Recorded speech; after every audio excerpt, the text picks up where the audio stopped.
Hi, Stuart. I have yet another question. Good. Um, in today's class, I'm finding it particularly difficult to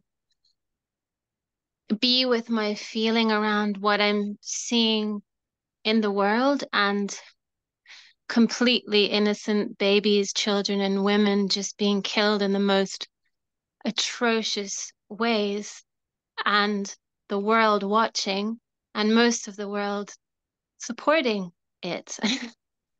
And I just don't know how to be with a feeling of anger towards what I'm witnessing. I just I No, can't be with it's it. it's horrible. It's horrible what's going on in the world in so many places. And we're all witnesses to that. Now, we can allow it to suck our lives out of us. We allow it to get us upset and angry, or we can say, no, I want to live on a much higher level.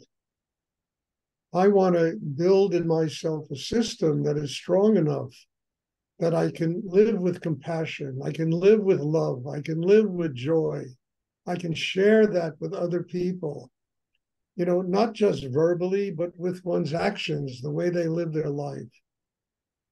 And I can't explain what goes on. I mean, I see it going on in where I live in my country.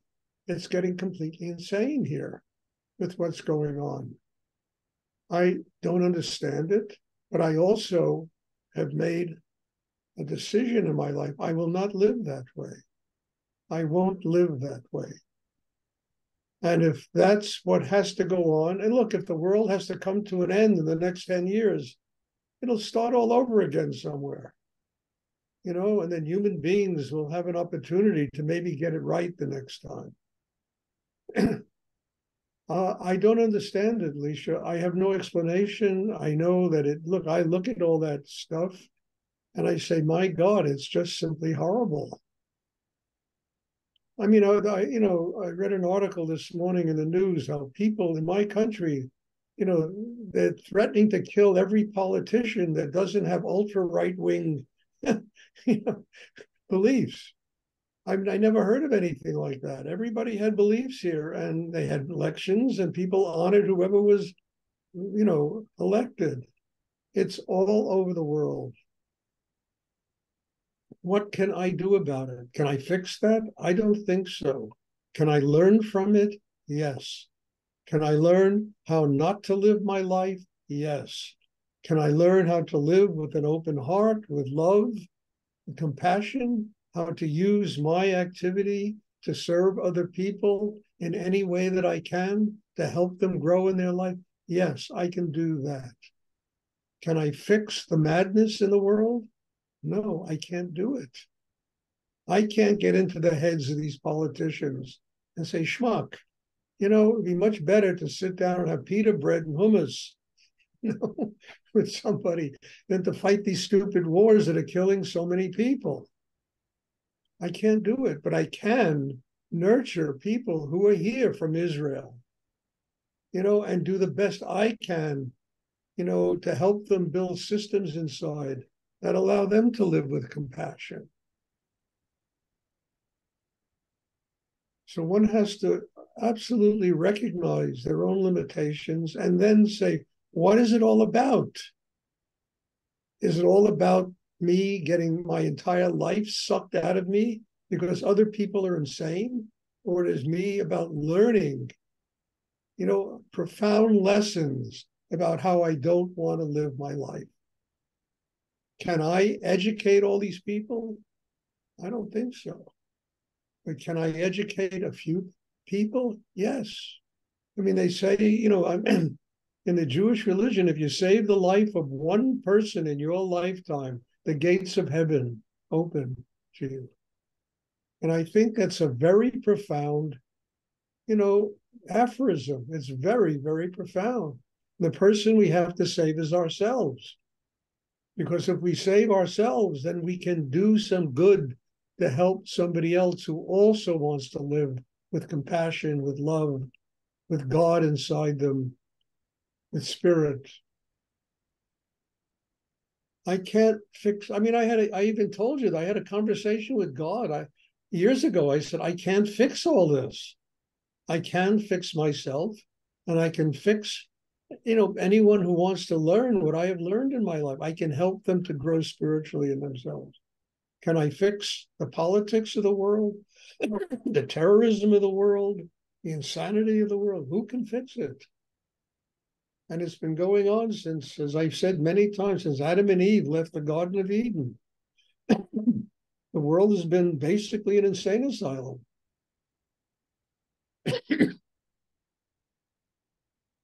Now, we are born here, excuse me, hopefully to learn something.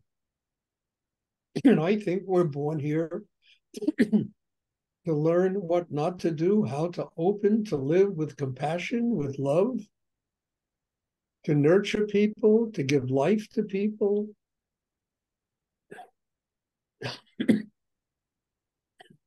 And that can only take place if people are willing to work on themselves.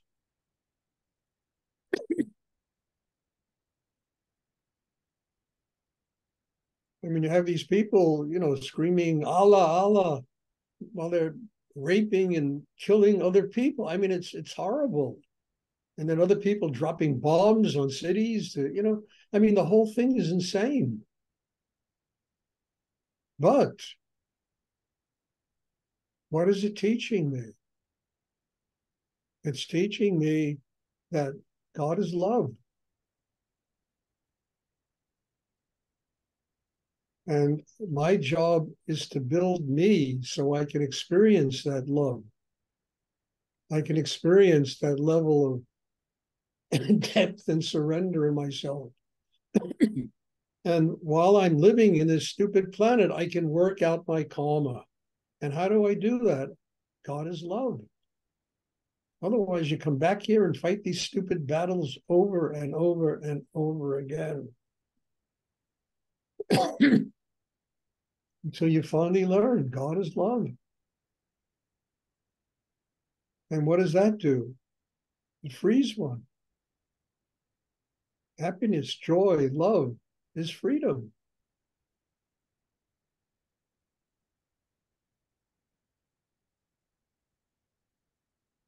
It's a very difficult time we live in. I mean, years ago, I wrote a book about the 1960s. I called it Madness Falling from the Sky. And what we have today is madness falling from the sky. And I won't take, I didn't make up that quote. It came from a poem by Rabindranath Tagore, a very great Indian saint and poet of the 20th century.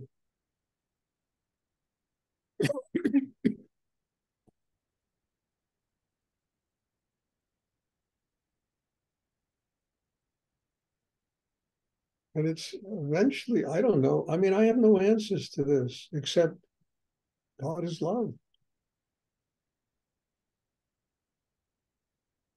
And if in order to get that love, people have to do some kind of inner work. They have to work on themselves.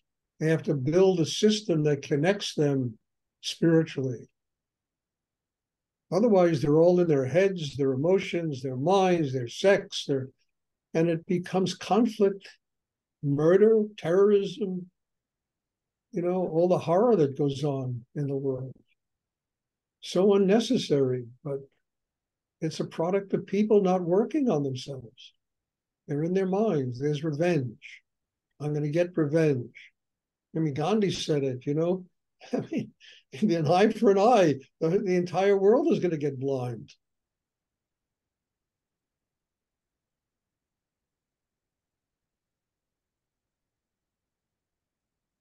So honestly, what these classes are about is building oneself,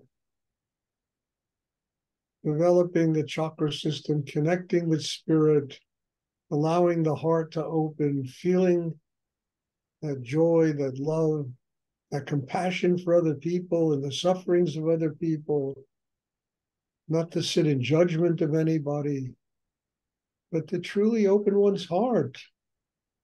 And whoever comes and wants to learn from that, then one can work with them and help them to grow. And if people don't want to learn from it and they know better and everybody's right and everybody's beating each other's brains out, it's ridiculous, you know? But if people say, okay, what can I learn? How can I grow? How can I build my, then you can help. You have the strength inside because you've developed it and you can help other human beings who truly want to have a spiritual life, want to get free of all this madness.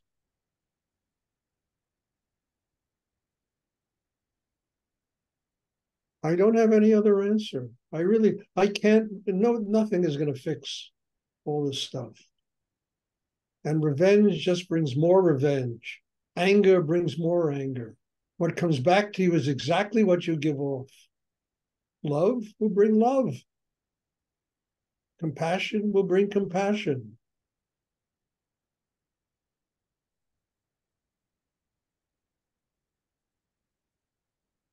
The problem in the world, there are too many angry people and too many people that want revenge. For what? Forgiveness is the answer.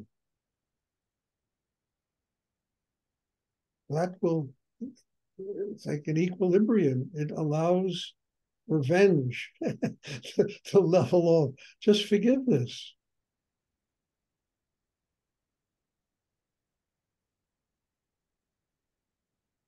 And it starts with your parents, with your friends, with your husbands, your wives, your children. That's where it all starts.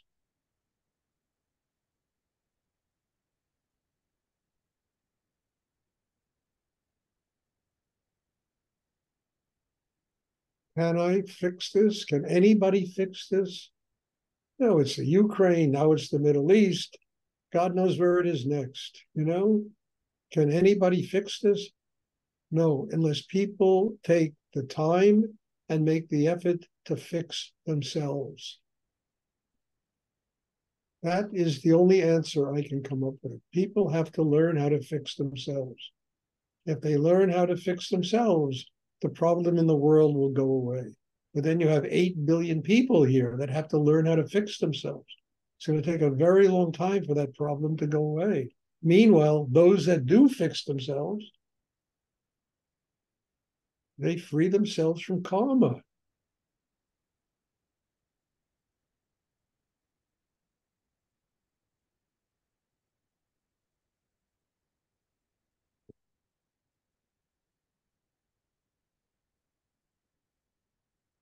When I was younger, I looked for this. I used to see this. Maybe we had the Vietnam War. We had so much insanity when I was young in the 60s, early 70s. And, you know, and I said, you know, what's the, and then when I met Rudy, I said, well, the answer is learning how to focus your mind and breathe properly. That is the answer. To build a system inside yourself that can fix you, that can get from anger to forgiveness, revenge to forgiveness.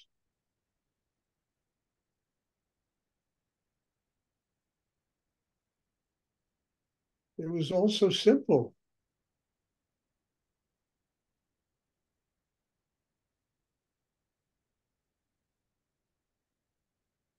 Does anyone else have a question they would like to ask? Thank you so much. You're welcome. Don't get so involved in all that, you know, because it's not going to stop.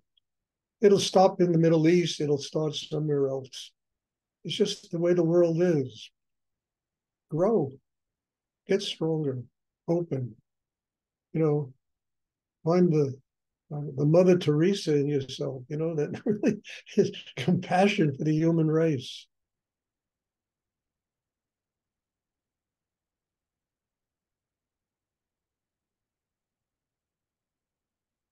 I was once in Calcutta and I met this Swami there. I'll never forget this guy. He was a little guy, bouncy, with a big smile on his face and a kind of a wonderful kind of twinkle in his eye with love. And he brought me to this orphanage that he was running. And it was one of the most astonishing things I ever saw in my life. To see, there must have been 100 kids living there, and to see this man taking care of them selflessly, loving them. So he brought me to the dormitory of kids that are like 9, 10, 11 years old, young girls. And I'll never forget this. And I walked in there, and all these kids got around me. And I looked at them, and they all spoke Hindi, and I spoke English. And I said, well, how do I communicate? So I started saying to them, my name, Stuart, my name. Finally, they caught on. And all these kids started giggling and laughing. My name, whatever, my name, mine. And then finally they started jumping all over me. I had kids on my shoulders, one in each arm. And the Swami was standing there glowing. He was glowing. He could not have been happier to see this going on. I'll never forget that as long as I live. Calcutta, really one of the most difficult places in the world to live, frankly. My name, Stuart. Oh, my name, Gita. My name, my name. And these kids, one on my head, two in each, one in each arm. It was really unbelievable. And the Swami sitting there, he was just lit up like a lantern, he was just glowing.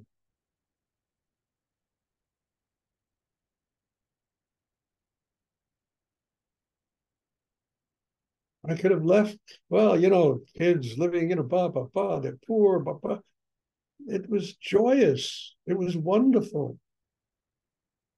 It was something I will never forget. It was so beautiful.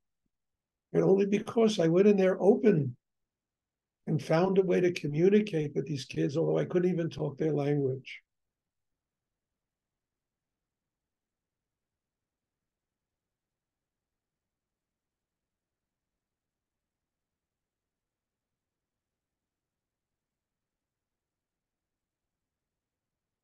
Does anyone else have a question they would like to ask? Okay, as I announced earlier, this Sunday, there's a retreat this weekend. I won't be teaching class Sunday online. And I'm thinking seriously, I'm very tired. This has been quite a year. And I might take 3 days, 4 days next week. I'll let you know, and just kind of take a vacation from the computer, just do something else. I mean, it's not that I don't enjoy doing this. I love you all, and I couldn't think of a better thing to do with my time. But I want to come back refreshed. I want to come back with more energy, more love, more what I have to teach. So I might, towards the end, around Christmas time, just take a 3 or 4 day vacation. God bless you all. Thank you for being in my life. And thank you for teaching me what you teach me. I tell you, it's so remarkable having you all here and dragging out of me the things you drag out of me. God bless you all. There'll be class on Sunday. No class on Tuesday, next Tuesday. I'm looking forward to seeing everybody. Thank you so much. You're Thank you so welcome. much.